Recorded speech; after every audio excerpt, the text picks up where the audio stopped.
next video in our series we're doing on wrestling rules, high school wrestling rules. We're here at Pikeville High School. We thank you to Coach Jody Holland and his team for letting me come up and film. This video is going to be nothing but technical violations. There's only 5 of them. This will be a short video.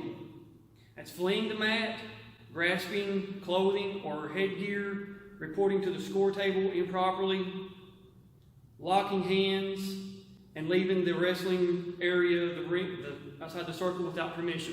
That's all they are. We're going to give you a demonstration of each, couple demonstrations of each. Our first technical violation we're going to go over is reporting to the score table improperly.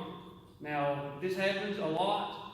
Reporting to the score table improperly means that you are not ready to step on the mat and wrestle at that moment. Once you go to the score table, you have to be ready. That's no t-shirts, no wristbands, no necklaces. Your shoelaces need to be secured. Headgear needs to be secured. You need to be ready to wrestle. Now, if my volunteer will step up. He comes to the score table. He's got a t-shirt on.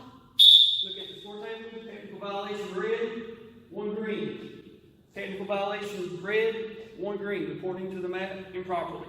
He's already cost himself 1 match point, not a team point. There's a difference. Match points are tabulated for the team total. Match points are tabulated for the individual match. Another technical violation that we have is leaving the wrestling area. The wrestling area is defined by the white line. Like this wrestler just walked off the line outside of the circle, that would be a technical violation. Red would be 1 point for the opposing team, whether it's red or green. It'd be a technical violation green, 1 red, doesn't matter.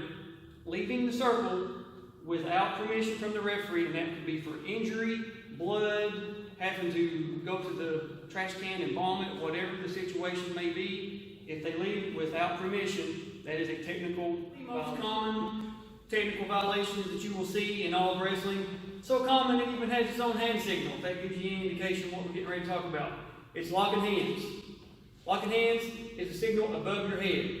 I'm going to show you some demonstrations and some different scenarios where locking hands is used. It's a penalty. It's the same thing. 1 point for either wrestler who is the offending wrestler. As you can see, we're in our referee start position.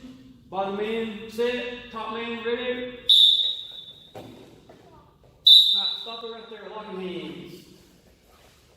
The top wrestler locked hands. I would give the bottom wrestler a chance to improve his position, reverse, escape, whatever the case is, in a 7 to 8, 10 seconds, depending on how the action goes. If the top wrestler is still on top, the bottom wrestler cannot improve, we'll stop the match, give the signal, locking hands, technical violation red, 1 green, or it could be technical violation green, 1 red. Now we're going to show you some up-close demonstrations of locking hands and explain the difference between locking hands for a penalty and locking hands in a pinning or near fall situation. All right, here we see our typical restart position. Now, top wrestler, if you don't mind, go ahead and commit the violation of locking hands so I can get the camera in. Now, that is locking hands. Anytime that the top wrestler has his hands locked around the body, with his hands connected, his fingers connected, or even his arms connected, like a bear hug, that is still considered a technical violation in this position. No matter if he's got 1 arm, trap 1 arm for me. Still locking hands. If he's got both arms, doesn't matter. That is still considered locking hands. Our wrestlers are here in their start position, neutral position. We're going to start them. Set. They're wrestling. Green shoots in, gets a takedown. 2, green. Locking hands, green. Now don't move. I'm going to move the camera to their side so everybody can see. If you'll notice, the top wrestler who got the takedown, he has locked his hands around the defensive wrestler's legs.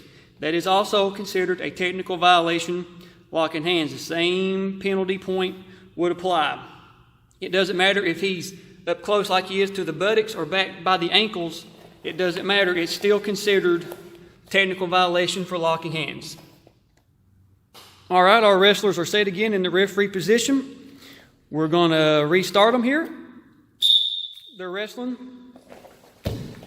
Bottom man stands up. He lifts, takes to the mat. You can see his hands become free. All right, guys, stop. Now that was a demonstration of reaction time. Reaction time is the split second or two, depends on the situation that the referee feels that the offensive wrestler has gained the takedown. He is going to try to do another breakdown, whether it's a spiral, whatever it may be. That is reaction time. Now we're going to do a demonstration of non-reaction time. The top wrestler is going to keep his hands locked past the reaction to get called for the penalty. Ready? They're wrestling, they're wrestling. He lifts. Top man has his hands locked. Oh, there's the penalty. There's the penalty. He still has his hands locked around. Even if he breaks, it is still a penalty. Even if he breaks that lock that he had initially, it is still going to be a penalty point.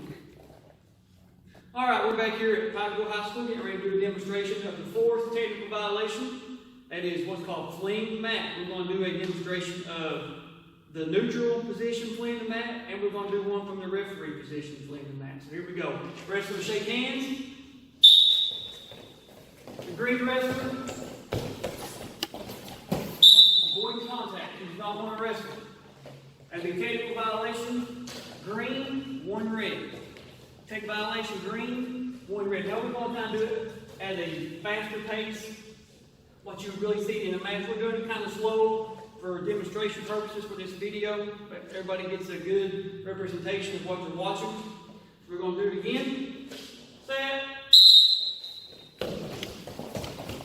Let's stop right there. We're out. Technical violation, green, 1 red, fleeing the mat. Take violation, green, 1 red, fleeing the mat. Okay, another example of fleeing the mat is from the top and bottom position, or referee start position. I realize there are many different ways you can flee the mat, different moves, different scenarios you can use to flee the mat. We're going to do one demonstration for this video purpose. It's going to be the bottom wrestler is going to be fleeing the mat using his elbows, which is a common seen technique. Like I said, I know there's more. This video, we don't want to be 2 hours long to do each and every scenario, each and every position that it could be. So we're going to step out of the way. We're going to start these guys. Set. You can see the bottom wrestler is making no effort to escape, making no effort to get a reversal into the edge of the mat. We're out. Technical violation, green, 1 red, fleeing the mat. Technical violation, green, 1 red, fleeing the mat. Now that's an example of fleeing the mat. Like I said, we know there are many more different types of scenarios we could do, but that is the most common one you will probably see. The last technical violation we're going to do here is the 5th one. It is grasping the clothing or headgear to gain an advantage. Now, we're going to do a demonstration of the neutral position, and we're going to do one from the referee start, top and bottom position. That way you can kind of get an idea of what you're watching if it ever happens. So I'm going to step back here between the wrestlers. Set. Stop it right there. Technical violation, green, 1 red. Technical violation, green, 1 red. We're going to step closer to the camera, right here, and show, give it what you were doing. If you notice, on the takedown, he was using his hand to pull on the straps of the headgear. That is a clear technical violation. The penalty point will be given as soon as it's seen. And the last scenario we're going to cover here in Rule 7, Section 3, which is technical violations, is the grasping the clothing or headgear to gain an advantage from top-bottom position. Now we're here in the referee start position. We're going to let our wrestlers go. Stop it right there.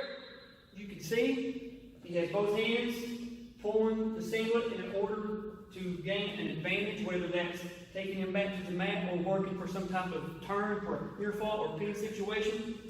As soon as that's witnessed by the ref, it would stop it. That would be technical violation green, 1 red. Technical violation green, 1 red. And there you have it. Those are the 5 technical violations we just watched in this video. Now, something about technical violations. Most people associate technical fouls with basketball. Wrestling has them as well, as you just seen. But in basketball, if you get 2 technicals in a game, you're ejected. In wrestling, you're allowed 3 before you get ejected. The first tech violation is 1 point. The second tech violation is another point. The third is 2 points, 2 match points. The fourth, DQs wrestling. Just for that match, not the entire event, just that match. Those also are cumulative with unnecessary roughness, illegal holds, unsportsmanlike conduct. And the 5th violation that you could get as a cumulative to that is stalling, which we've not covered yet in the video. You've seen it in the first video, so that would be cumulative. That's something that the score table would keep up with and notify the ref whenever that penalty limit has been reached. The match would be considered a default and the match would be over.